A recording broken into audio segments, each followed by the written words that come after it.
the scary Amazing World of Gumball episode that never aired on TV. In the dim moonlight filtering through the Watterson bedroom window, Gumball lay on the top bunk trying to sleep.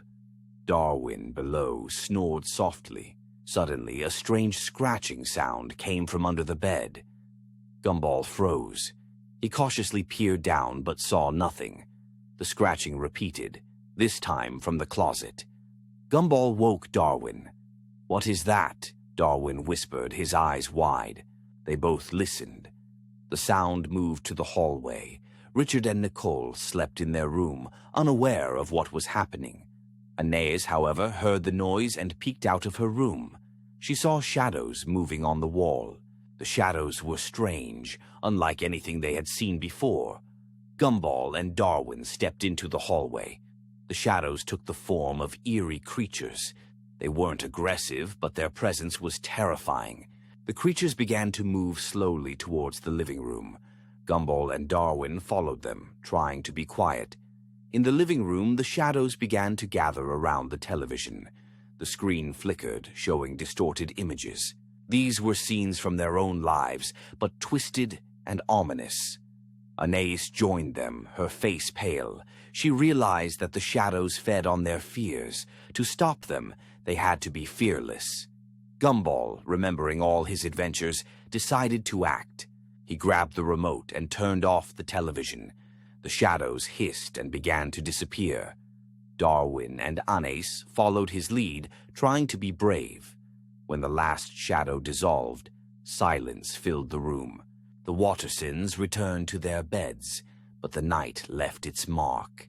The next morning everything was as usual, but they knew something had changed. They had become a little braver.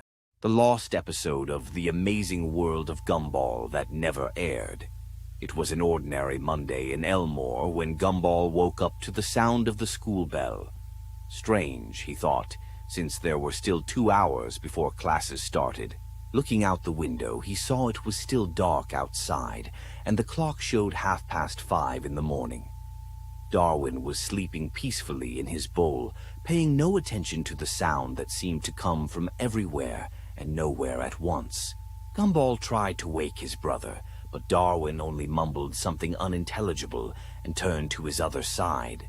The bell continued to ring with monotonous persistence, and Gumball realized he could no longer ignore it. He got dressed and left the house, following the sound that led him straight to the school. Elmore Junior High stood in the pre-dawn darkness, but all the windows were brightly lit. Gumball approached the main entrance and found the door open. Inside, the corridors were empty, but the bell sounded even louder, echoing off the walls. He headed to his classroom where Miss Simeon usually taught. In the classroom sat all his classmates, Penny, Tobias, Banana Joe, Carmen, and the others. They sat at their desks in complete silence, staring straight ahead. Miss Simeon stood at the blackboard but didn't turn to Gumball when he entered. The bell suddenly stopped, and an oppressive silence fell over the classroom. "Sorry I'm late," said Gumball, but no one reacted. He approached his desk and sat next to Darwin, who was somehow already here, even though Gumball had left him sleeping at home.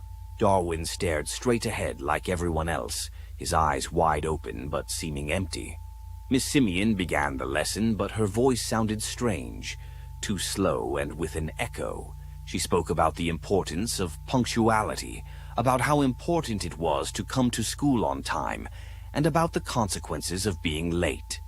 Gumball tried to write something in his notebook, but found that his pen wouldn't write. He looked at his classmates' notebooks. They were all empty. The lesson went on endlessly. The clock on the wall showed the same time, 6:30 in the morning. Gumball began to understand that something was wrong. He tried to talk to Darwin, but he didn't answer. He tried to get Penny's attention, but she didn't even blink.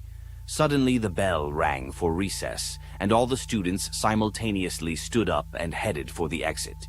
Their movements were synchronized and mechanical, like marionettes. Gumball followed them into the corridor, where everyone positioned themselves in exactly the same positions as always during recess. But no one talked, laughed, or played. Gumball tried to leave the school but found that all exits were locked. The windows wouldn't open either. He was trapped inside with his silent classmates. The bell for class rang again, and everyone returned to the classroom. Miss Simeon taught exactly the same lesson, word for word, and again the clock showed 6:30. This continued lesson after lesson, day after day. Gumball realized he was trapped in an endless loop of a school day, where time had stopped and everyone around him had turned into silent ghosts of themselves. He screamed, tried to break windows, begged someone to answer him, but nothing helped. Gradually, Gumball began to forget what his friends' voices sounded like, what the world outside school looked like, what freedom felt like. The only sound in his world remained the school bell, which rang with frightening regularity, marking the beginning and end of lessons that never truly ended. Eventually, Gumball sat at his desk and stopped moving. His eyes became as empty as the others. He no longer tried to speak or run away. He just sat and stared straight ahead, waiting for the bell that would ring forever, in a school that would never let its students go home. The lost episode of the Amazing World of Gumball that never aired. Gumball woke up in the morning and couldn't remember what he had for breakfast yesterday. It seemed strange to him, but nothing more. He went downstairs where Darwin was already waiting with toast. "Hi, Gumball. Do you remember how we played in the park yesterday?" Darwin asked. Gumball frowned. He didn't remember any game in the park.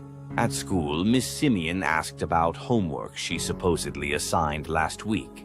Gumball looked at his notebook. It was empty. Other students were actively discussing the assignment he couldn't remember at all. Penny approached him and said, "Gumball, did you forget about our date on Saturday?" He looked at her in confusion. What date? Day by day, Gumball noticed more and more memories disappearing from his mind. First small details, then entire days, then weeks. He tried writing everything down in a notebook, but when he opened it, the pages were blank, as if he had never written anything. Darwin showed him photos of their adventures together, but in the pictures, Gumball saw only blurred silhouettes instead of himself. His face was slowly disappearing from every photograph, as if he had never been there. Anais told stories about their family trips, but Gumball couldn't remember a single one. Nicole talked about his first steps, first words, but these memories dissolved into the fog of oblivion. Even Richard, usually absent-minded, remembered more about Gumball's life than he did himself. Gradually, Gumball realized the horrible truth. He wasn't just forgetting the past, he was disappearing from it. Every morning he woke up with fewer memories, less understanding of who he was.